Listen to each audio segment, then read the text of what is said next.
Yes,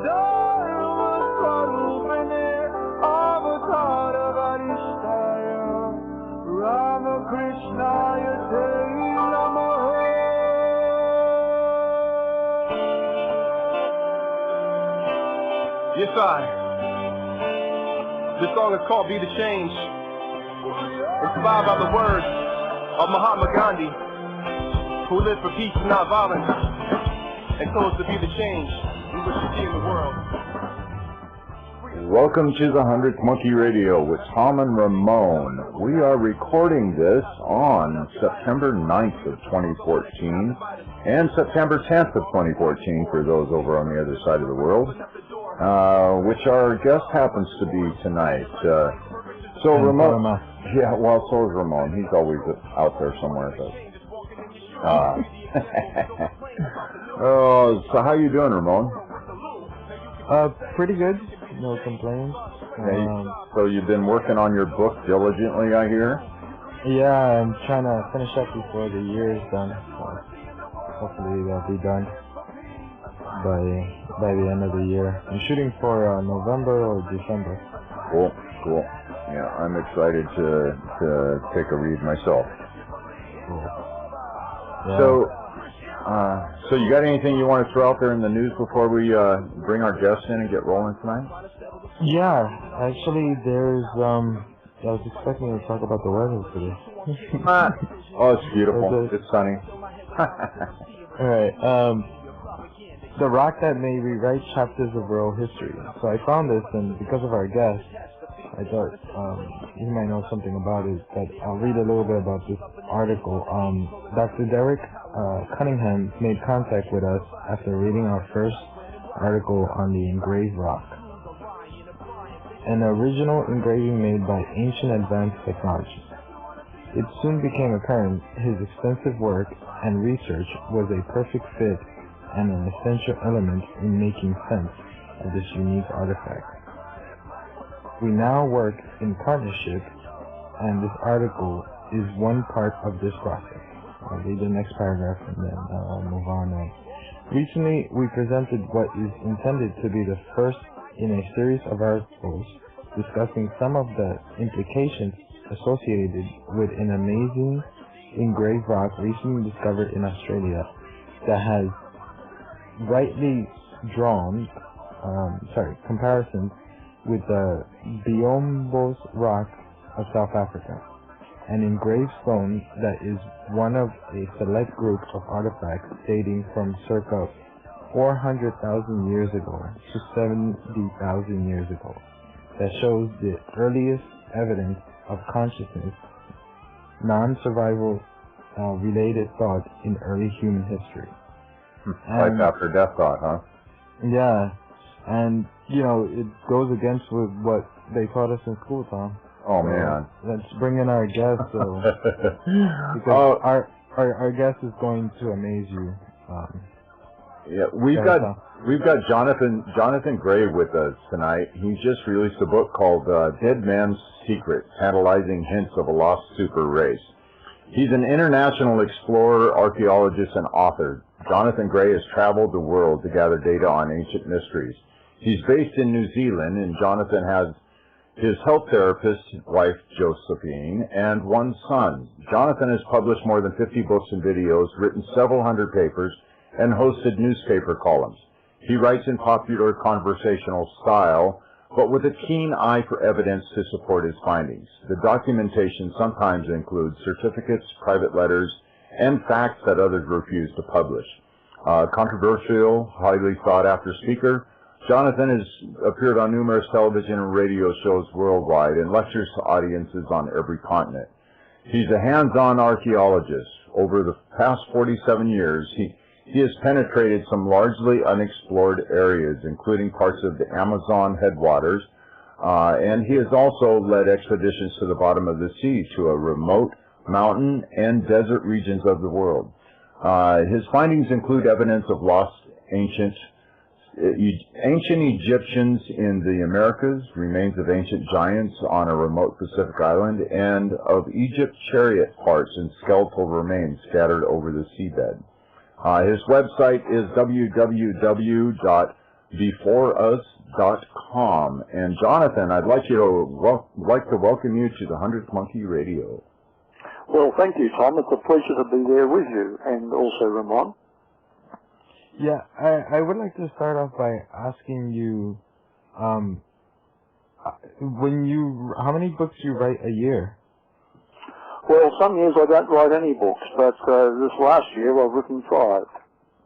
5 books in 1 year. Wow. And they're not like 4 pages each, so. Oh, from 100 to 300 or 400 pages usually. Wow. So, the reason why I'm asking, because I'm a writer myself, and doing 6-7 hours of writing, how many hours do you average when you get down into it?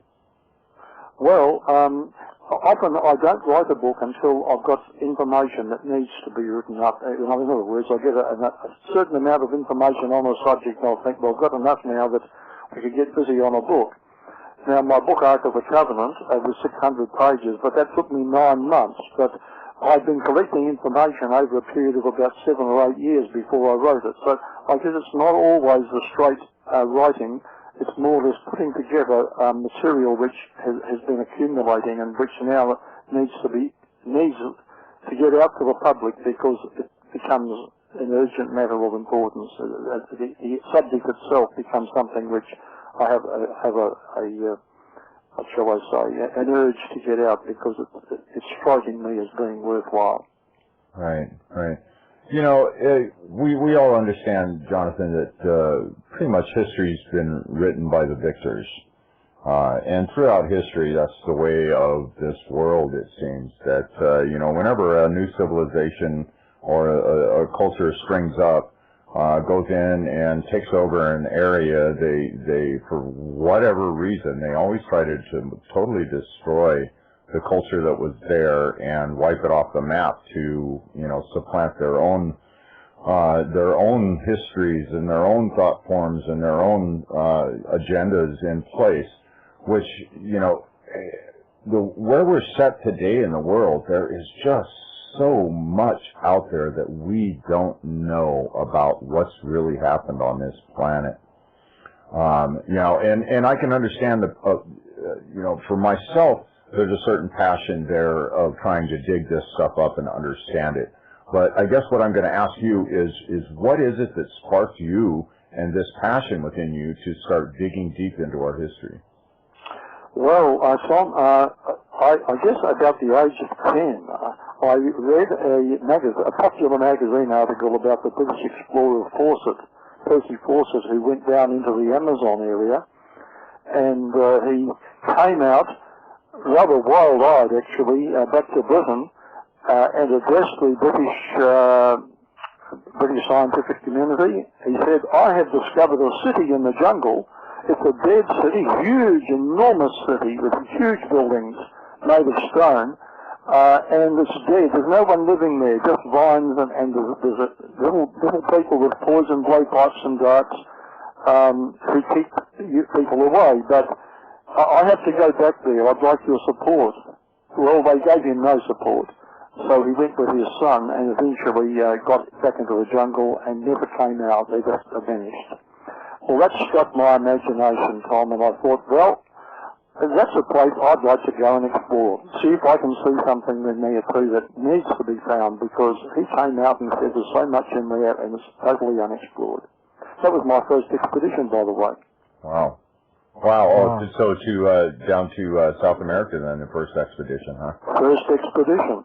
But even before that, I had started to write a history book, which followed the traditional line of history, as it's told.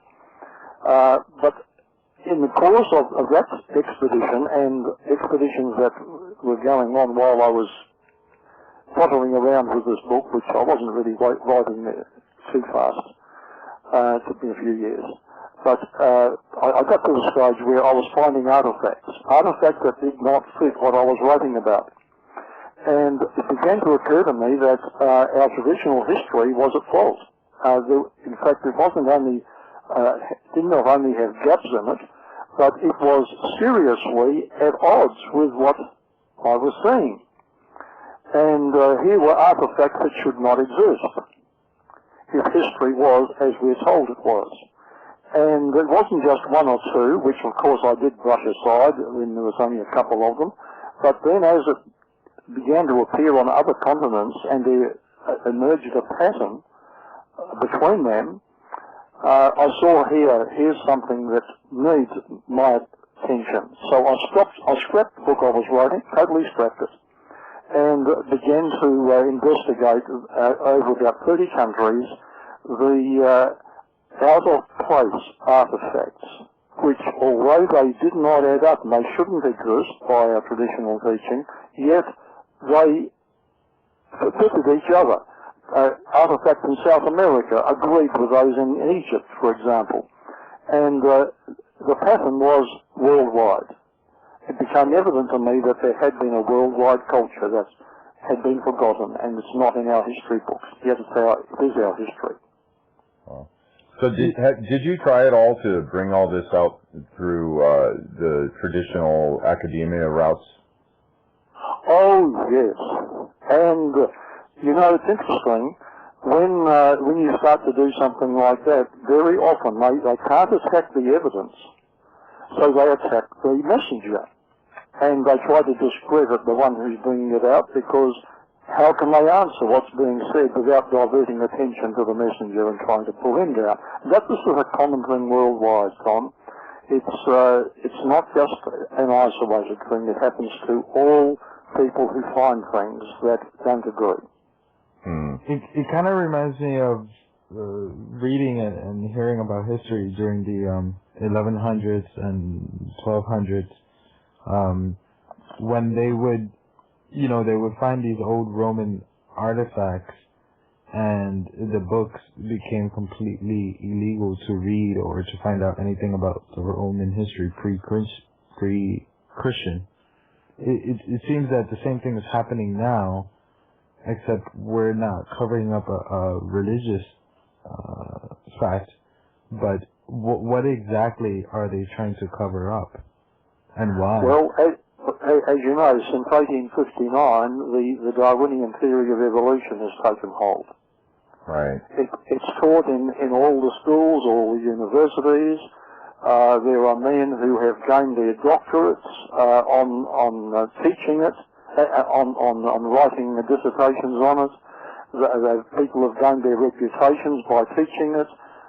They have also grants which will come to them so long as they toe the line. And if any of them lifts a finger and says, hey, wait a minute, what about this? They're in danger of losing their jobs, their reputations, and their grants. And this is happening. I can name people who are experiencing this right now. A famous scientist this last week or two has reported it happened to him. So the truth doesn't stand for itself any longer within academia, or maybe it never has.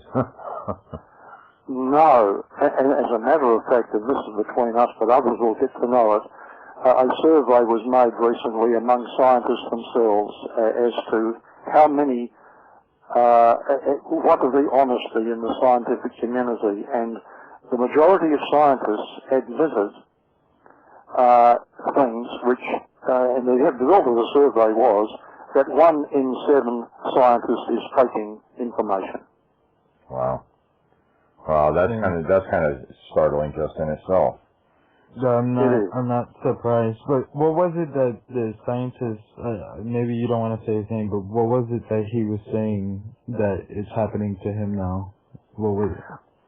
Well, this is a scientist actually who has who's been working with dinosaurs recently.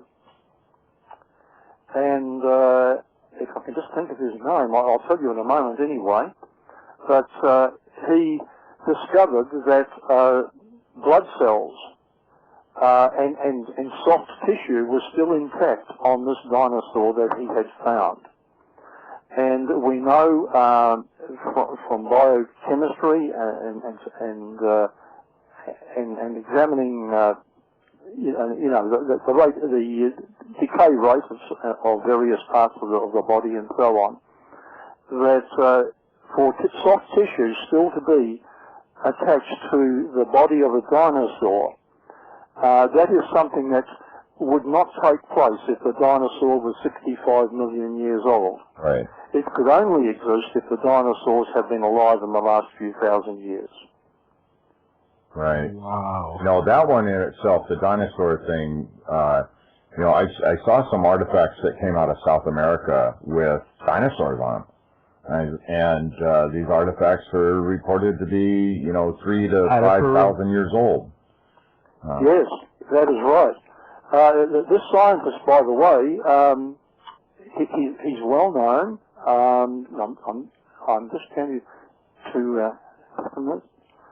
I'm actually going to write a report on this one too, so that I can give you the details a little bit better. He's well known. He's been working at a university for a good long time, and let me see if I can bring up his information here. Not Klaus Donna. No. Oh, okay. No. Wait a minute. He's actually a paleontologist. Ah. And he's a published scientist. He's had over 30 years. He's the envy of many other scientists. But his name is, what is it now? Armitage. Yeah. Mark Armitage. Now, he found an inconvenient truth, and he was fired as a result of it. Now, the Pacific Justice Institute is working on his behalf.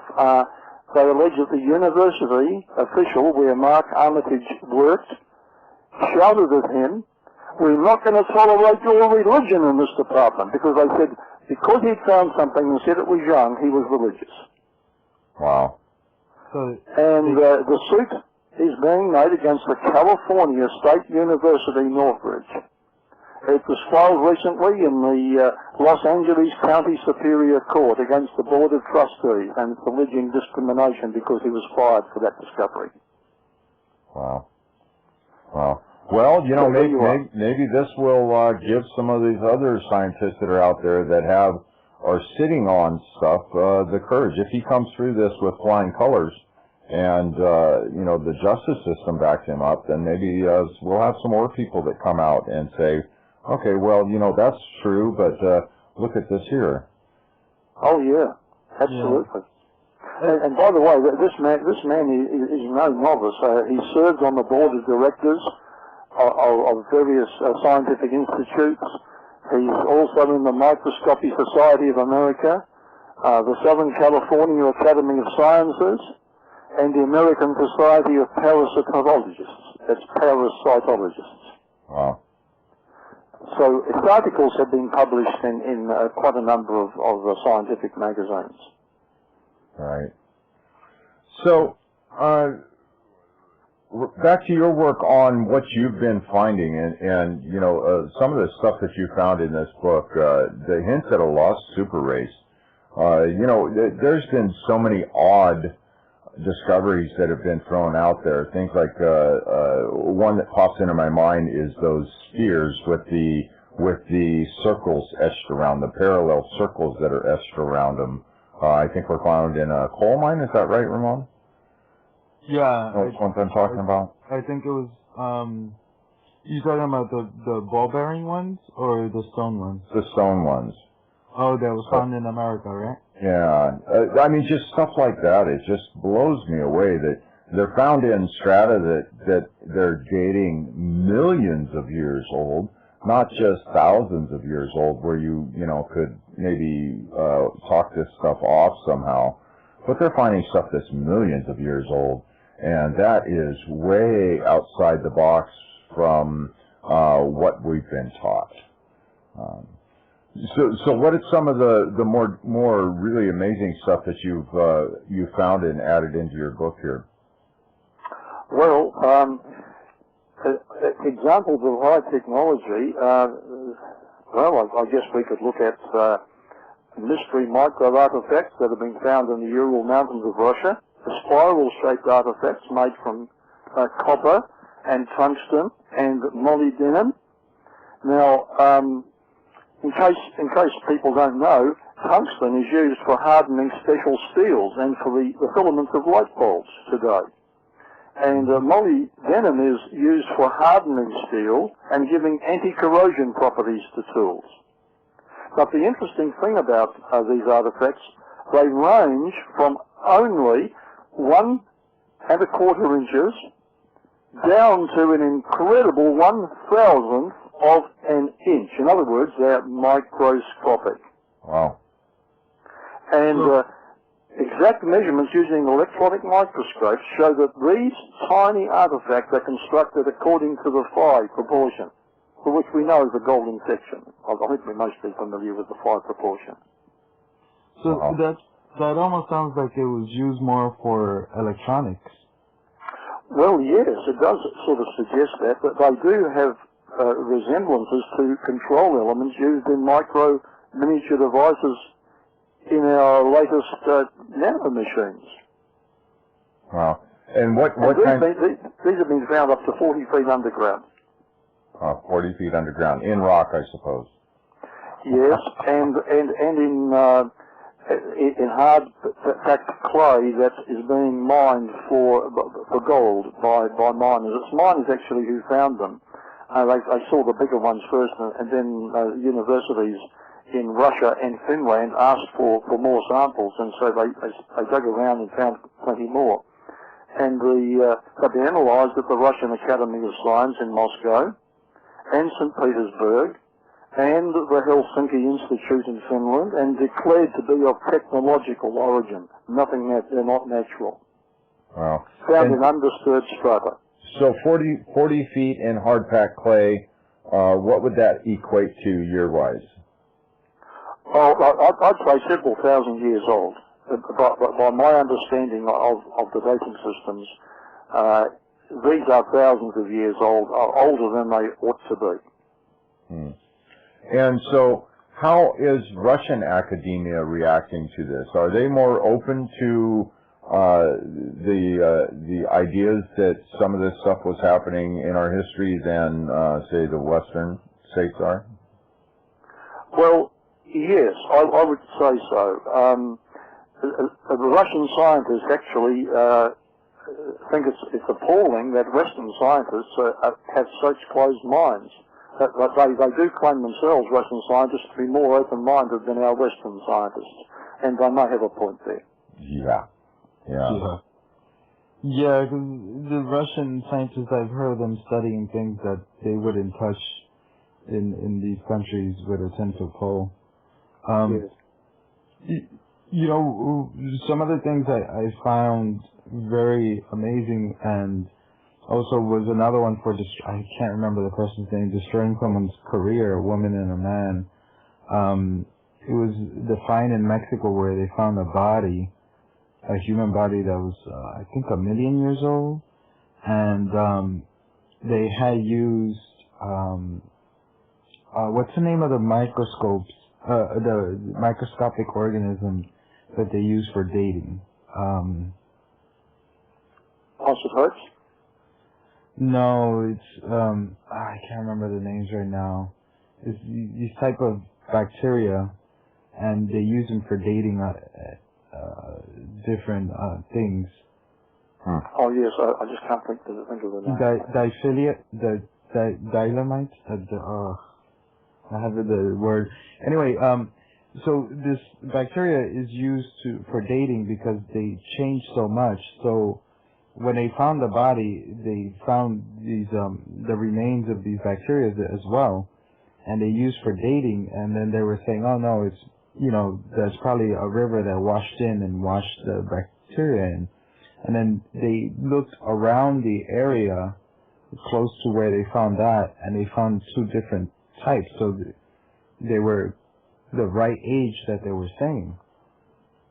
They weren't as young. And then what made it worse was when they were going back to dig there, the Mexican government had brought somebody had brought the land and built a house over it. Oh yes, that's the typical thing. You build a house over it, or you build a dam over it, or you bulldoze the whole thing and fill it in. And it's almost like sacrilege, like to destroy a huge part of our history that way. Yes, and you're talking about trying to destroy people's lives. You've heard of the farmer down in Peru who nearly went to prison because of things found on his farm? Yeah. The rocks, right, with the dinosaurs on them? Yeah, that's right. Right, yeah. Yeah. And over on this side of the world, a man's reputation it was wrecked publicly, but he's a man of integrity. In Australia, a fellow called Osborne, Val Osborne, he has been working for about 20 years up on the Queensland coast, and he found the remains of a Phoenician colony, dating from around about 1,000 or more BC. And of course, the teaching, of course, in the schools and the education system here in this side of the world is that Australia was first found by a European explorer, Abel Tasman, in 1642, and later on backed that up with Captain Cook in 1769, but no one from the other side of the world ever knew about Australia before that. Now, he found a typical Phoenician colony, evidence of mining, evidence of harbours, buildings, grave sites, a ruined jetty with evidence of refining, like big refineries, artificial reservoirs, and they all conformed to the Phoenician style. And the ruins cover some 3 kilometres of coastline, about 2 miles of coastline. And blast furnaces, and of course the Phoenicians were the people that were known for this kind of construction. So his discovery, he went to the media, and the Australian Broadcasting Corporation, ABC, broadcast in the prime time news, 6 o'clock news, what he'd found. The Serena Council, which was the local Shire Council, or District Council, got a copy of his notes, but immediately the Central Queensland University got hold of a member of their staff and says, go up there, say that you've been, come back and report that there's nothing there. So this is what happened. And this person was interviewed on television on behalf of the university and said there's nothing there. And he passed himself off as an archaeologist. When in actual truth, we investigated and found he was an arts teacher at the university. But as a result, Osborne was discredited, and of course the media would have nothing more to do with his discoveries. Yeah, you know, speaking of the Phoenicians, I remember watching something on. We have a channel in the States called Discovery Channel. I don't know if you have that in New Zealand. Oh yes, yes. And they, I remember they showed something in the upstate New York, that there was also like some kind of Phoenician style buildings, that there's these they're made of stone, and the archaeologists were saying that it fits in with the Phoenician style. Oh yes, absolutely. And you know, the Phoenicians went around the whole world. There's no question about that. Now, popular history says they went to Britain. They went out through the Straits of Gibraltar into the Atlantic a little bit, and went up as far as Britain, no problem with that, and up into the Baltic Sea, Northern Europe, and that was basically, the Mediterranean was basically all they did. But there's an interesting thing over in the biblical books in the Old Testament. There's a story that the ships of the Phoenicians, with King Solomon in league with them, they partnered to go around the world. Those ships actually went eastward as well as westward, and they went on journeys that gave a 3-year turnaround. And they went to a place called Ophir. Ophir was rich in gold and silver. So much so that King Solomon's temple and the streets of Jerusalem were paved virtually with silver. Silver was as common as stones in Jerusalem, the record says. Now, people have thought, oh, that can only be Africa. Ophir must be Africa or Arabia, because the ships could not have gone very far. Well, we know from history that the turnaround time of ships that went to Africa and Arabia, east coast of Africa and Arabia, was only 9 months. But here we've got a turnaround of 3 years. And look at the world map. That would have to take you as far as South America and North America. Right. And my investigation turns up that there is a tribe in the Amazon, the Yugo-Mongolulu tribe, who actually talk about their ancient gold and silver mining in the Andes ranges, and they say that their ancestors used to go down by canoe to a seaport at the mouth of the Amazon River called Ophir. The very same name mentioned in the biblical record. And the only place in the world where that name crops up. So there you've got a primitive tribe and a Bible story, both producing the name Ophir, and the only 2 records in the world that talk about Ophir. So, sorry, Tom. So speaking with the Phoenicians, there's been a lot of rumors and legends that not only the Phoenicians, but the Romans, the Egyptians, Columbus, they all got a map, and even older tribes, a map from an old map that was made of leather. Have you ever come across that? Leather, I'm not familiar with, but yes, there are some old maps. And it may be one of the ones that's in my book. There were 14 ancient maps, actually, which several of them are based upon a spherical projection, not a flat Earth, but a spherical Earth. And they would go back, the Greeks, actually, who copied 1 or 2 of them, said that they took them from maps 2,000 years older. So there was a world survey made for sure, because these maps are as accurate as you can get. Or what's left of them. And today, some of our maps have had to be corrected, especially in Antarctica and places that have not been carefully explored. And maps have been made in the last 50, 60 years in Antarctica, and they've had to be corrected by these ancient maps when they've checked and compared them. And then they've gone back and found that where the old maps show rivers in Antarctica, the present day we've got glaciers. Right. And where mountains were misplaced on modern maps, and they were found on ancient maps, the ancient maps were more accurate in their location of them. In other words, they knew longitude, they knew latitude. And that's not supposed to have been discovered until the last couple of 100 years. So how is it that, what kind of technology would I need to do an accurate map of the Earth?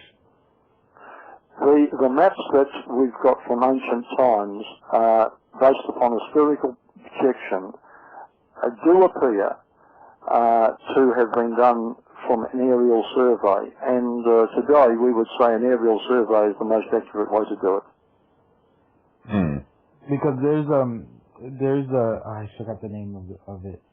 There's an internet legend. I haven't found any like hard proof of this ancient satellite that's supposedly 13,000 years old that orbits the North Pole. So I was just wondering if maybe the ancients had some kind of satellite system. Oh yes, I do believe so. As a matter of fact, I do refer to that satellite, the Black Knight, Gotcha. in some of my writings. And the Black Knight actually it was discovered because the Russians had put up, I think that was in October 1957, the Russians put up Sputnik 1, and then very soon after that the Americans put up theirs, so both countries were racing to get a satellite up into space.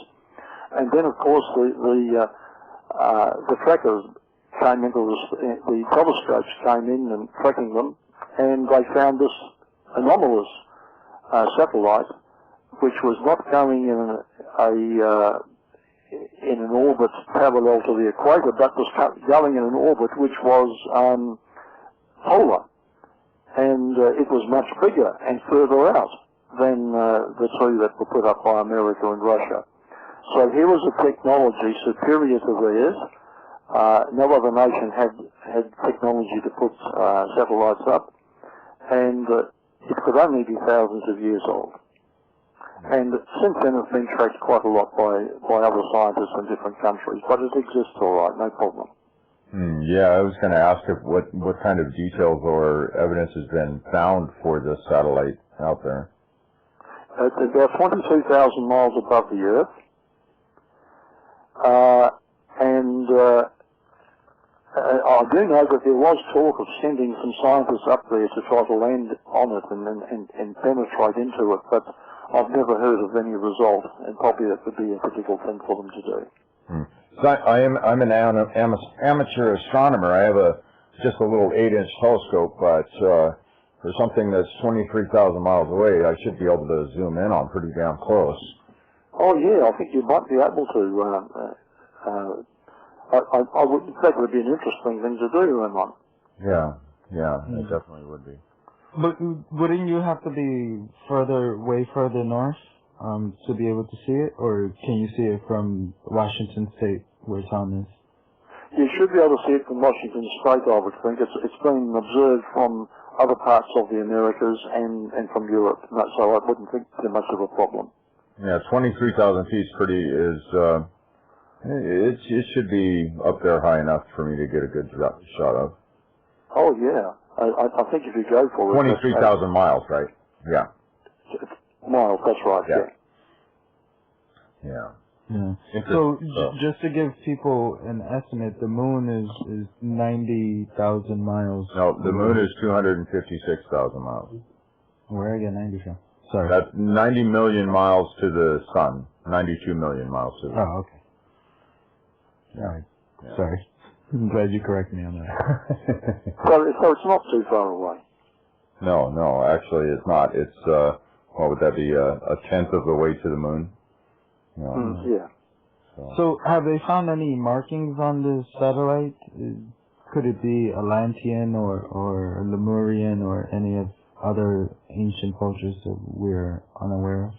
Unless explorations have been made up close and follow-up's been done, I wouldn't know what the answer to that is. Right. Well, through a telescope, Ramon, you're not going to get that much kind of a detail. Even with some of the big scopes, it would be quite a task to get any kind of a detail. Like you're not going to see a logo on the side of it very easily. No, I just thought that because, for example, the ancient Chinese, there's stories about them traveling to the moon, so I thought maybe they might have come across it or put it up there themselves. Well, it could have been the ancient Chinese. I know that the ancient Babylonians talked about similar things. The Chinese, of course, have quite a few writings about travel to the moon, and you're both familiar with that, of course. Yeah. Yeah, actually, I didn't know that, Ramon. I didn't know they had legends of going to the moon. I know they have, or I think that's Japanese, the one where they showed that one picture that shows the lady stepping out of the sphere. Yeah, that's a different one. That's from the 1800s. But with the Chinese, I remember they tried to debunk it on what's the name of that show? I think it's like Fact or Fiction or something like that. And they tried to debunk it, and the way they tried to do the rocket was by tying regular fireworks to a chair to lift it up. And I was just like, you're not even really trying. Oh, so they were saying this is how the ancient Chinese could have flown to the moon. No, they were saying that it was bunk because they attached, you know, the big, they're about a foot long rockets. So the point I'm trying to make is they were trying to use the technology that we're told they had back then to get there. Right. Okay. Well, yeah.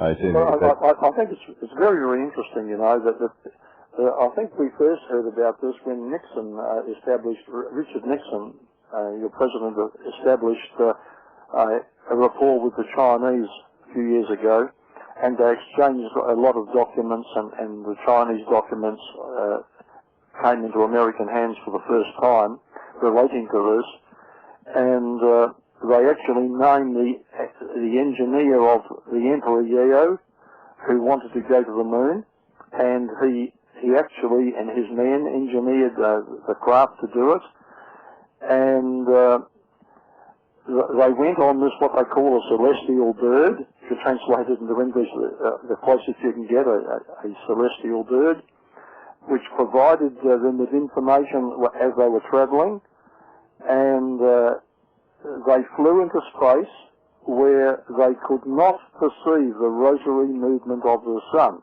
Now, I think that statement's of quite good importance because it corroborates the fact that you cannot see the sun rise or set when you're away from the Earth. And then they reported that on the moon they saw a frozen light horizon and erected a building. They called the building the Palace of Gold. Now, this engineer's wife, Chang No, she flew with them to the moon, and some others. And they found a luminous sphere shining like glass of enormous size and very cold. Now, they made a lot of interesting statements that have been confirmed by modern science. And they found the glass-like soil, the cold, which we know plunges to 250 degrees Fahrenheit at midnight on the moon, and then a story from the same period, or soon after this, is that when the emperor saw crime and vice rising in the world, he commanded Chong and Li to cut off communication between the earth and the sky, and because of a need to spend the money on social matters in China. And since then, it was reported in the book that there has been no more going up and down. Well, now here we not only have the fact of the initiation of space travel, but also of the cessation of space travel. And there was an emperor who made the decree that any writer who wrote fiction would be decapitated. And so the writers were very, very careful only to write what was known facts. Right. And that's how we can trust Chinese writings about what they said happened. Right. Well, they said most of them still have their heads. That is right. Yeah. Wow. You know, that I'm going to have to look into that one because that's absolutely fascinating. You know, there's so many legends and stories out there of the ancient cultures. I mean, you start talking to some of these indigenous tribes and some of their origin stories, like just here from the United States, there's so many different Indian tribes here that claim that their origins come from the stars. So it just, with all of those different legends that are, and I know this is, you can find something real similar on every continent on the planet, that there has had to have been a high technology in the past. If we were, if the legends are saying that we at one point had that technology to fly around in the skies like that, it just, I don't know, common sense to me says, okay, well, there's something there. Well, now, it's just out of interest, if you wanted to follow it up, the name of the Chinese book is the Shi Qing book. That's S-H-I? S-H-I, a new word, C-H-I-N-G, Shi Qing. Shi Qing. Cool. I will look into that. Thank you. Yeah. So the meaning is a new world? Because I can't read Chinese, but that's the anglicized translation, Shi Qing. Yeah, because I know Shi means new. Okay, you may be quite right about that. The New World, huh? The interesting title for that, if that's what it means. So what other cultures have you found that claim to have travel in space? I mean, we have the Indian culture with the Vimanas, which is amazing. Well, we don't have such a direct writing as the Chinese give us, but we do have Lucian, a Greek historian, picturing the moon as a body like the Earth, which could be reached in 8 days, and he wrote what he called a fiction of a moon trip. Now, sometimes you have to cover up facts in the guise of a novel. You know how that's been done by a few writers in the past. Gulliver's Travels was done that way. Where people write a fiction about real things. And Lucian did that. He said it could be reached in 8 days. Well, I think we would say it could be done in half that time. But there's the Greeks saying that it can be reached in a certain length of time. And that does suggest that somebody may have made the trip. Right. Right. Wow. And there's also from ancient Babylon. By the way,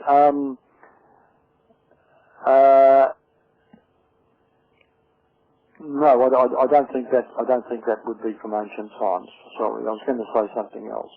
There is a book called the Epic of Etana. It's about 2,500 years old. I'm sorry, about 4,500 years old. And it describes space shots, ancient space flight, what happens when man leaves the Earth, the concept of the round Earth which becomes small due to perspective as distance increases, and changes into particular colours.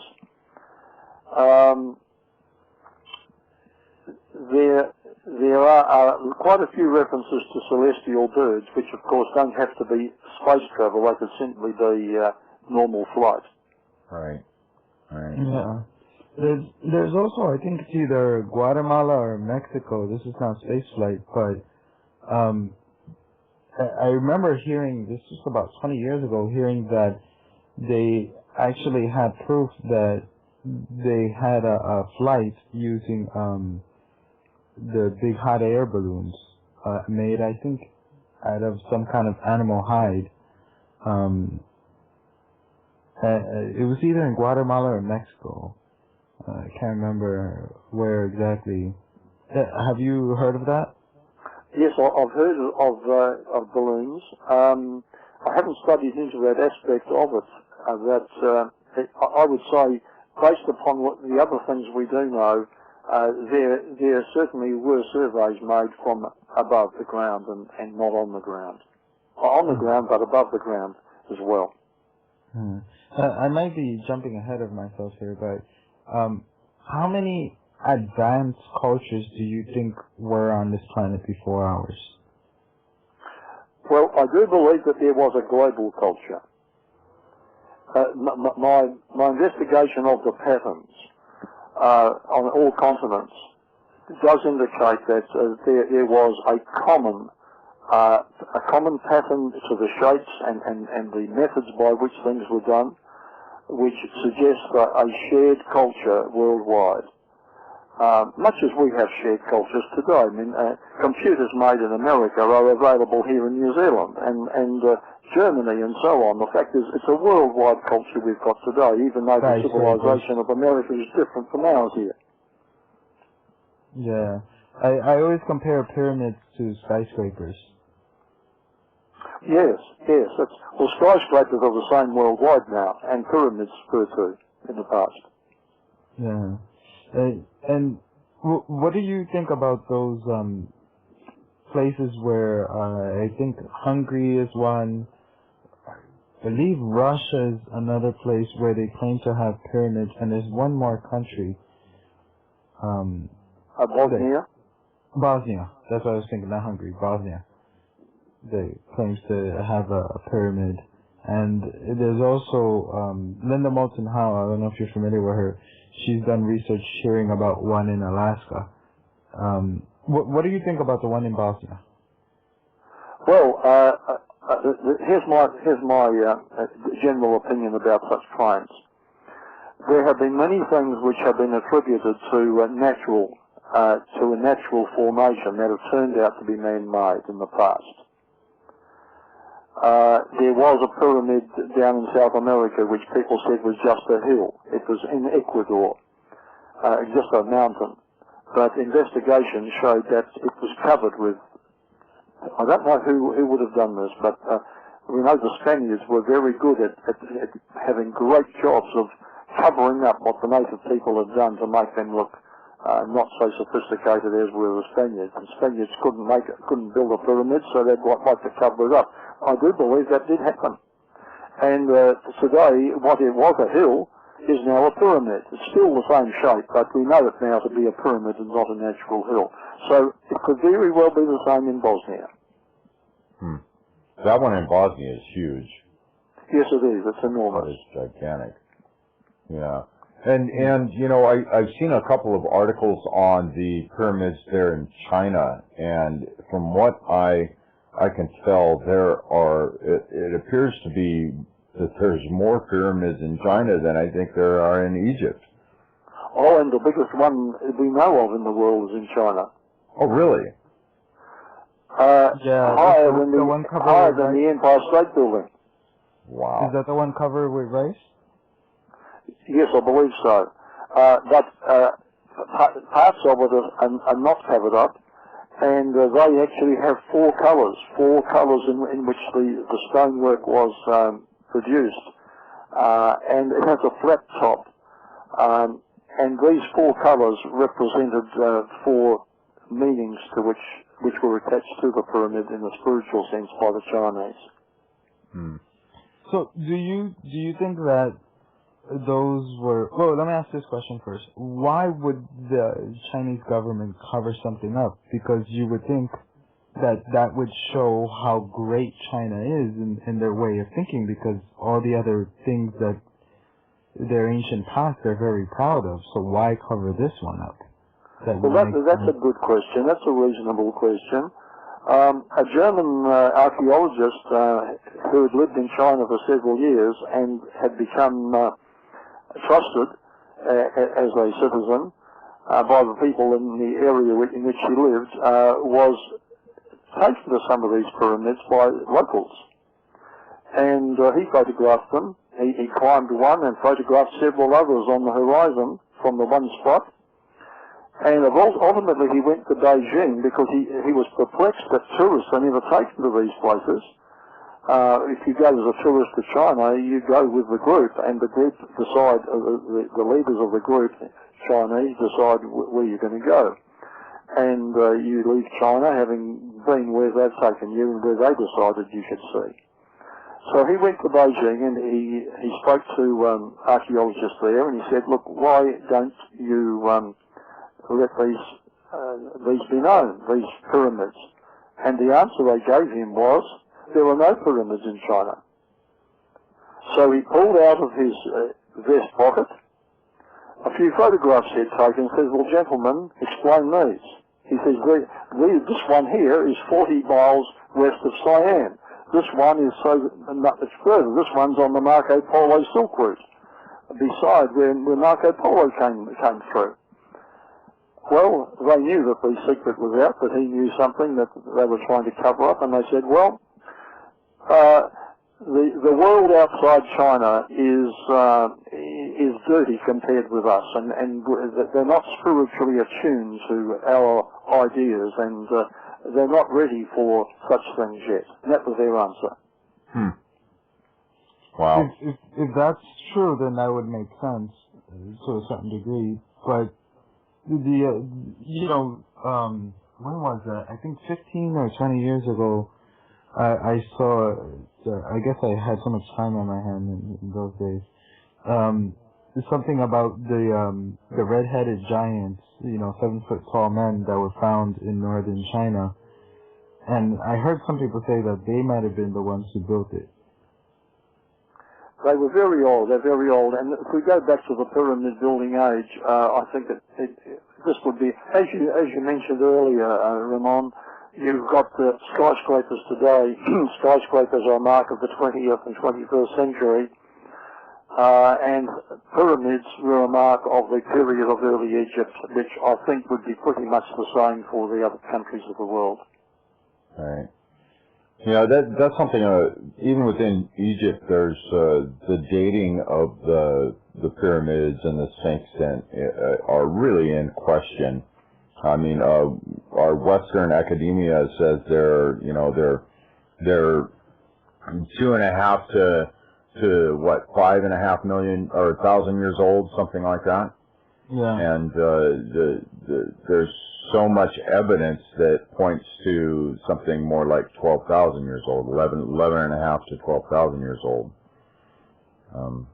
The big question for me there, Tom and Jonathan, is so for example, we have the Hoover Dam, and I forgot what star system they aligned it with to date when it was built. Well, they learned that from somewhere. And if you look at the Giza Pyramid, the Giza Pyramid lines up with the Orion Belt, and that dates it back to a long time ago, way before. So if the archaeologist says, oh no, that has nothing to do with dating, then why would we do it here in the States if it's not accurate? Good question. Yeah, there's definitely some mysteries out there, and we've actually burned up this first hour already, if you can believe that. One of those shows where time is just flying by. Yeah. So Jonathan, before we end up this first hour, where can people pick up this book at? www.beforeus.com. And the book Dead Man's Secrets actually is there's a couple of places on that page where they can order. They can order in the top left-hand corner in the pink box, or go down near the bottom, and there's order forms there. But I've also put out a book called Dead Men's Secrets Updates, which is not the original book revised. It's a totally different book because so much more information has been coming through. But if anyone who wants to email me can do so, and I'll give them the login information for that one. Oh, fantastic. All right, guys. Well, all the information's here on the show page, and in the info section, wherever you may be listening to this at, the YouTubes, the Vimos, the iTunes, or wherever it happens to land. And for hour or two, you're going to have to go over to the hundredthmonkeyradio.com and check us out over there. All right, guys, we'll see you in the second hour, where we're going to continue on digging into our ancient past. Condemnation without investigation is the height of ignorance. Look under every rock, because you never know what you may find. There we go. That's a change, Ramon. All right, guys, we'll see you in hour two. Okay. Freedom calling out to the Father, see beside us. Everybody wants change, but tell me who will guide us. To the leaders that pass away, put up your lighters. It's a beautiful struggle, but it cannot divide us. We're the ones that we've always been waiting for. See yourself in the mirror and open up the door. Walk through it and feel the love through much your pores. See the light, life's purpose is to feel joy. Metaphysical, lyrical, standing up for truth. The only one to make change is walking in your shoes. Be the example, don't complain about the news. Making music and serving the world with the loot. Now you can be the same, or you can be the change. Find strength from inside, break through the chains. No one to blame, nothing to prove. You create your reality, it's up to you. Be the change that you want to see in the world. Like God, we live for peace. Aspire to be. Don't want to fight for the beliefs like Martin Luther King. Aspire to be that love, that light, like Christ. Fight for the moment in need. And if you believe in Jehovah, search for peace in a world that's flooded with war. History's littered with body scars trying to settle the score. Maintain an archaic platform of power and greed. People fight for man out of survival and need. So I'm killing my television and I'm planting the seed. To fill my head with knowledge that I'm seeing receive. Through the media, propaganda, killing my creed. Or what don't kill me make me stronger, feeling straight when I bleed.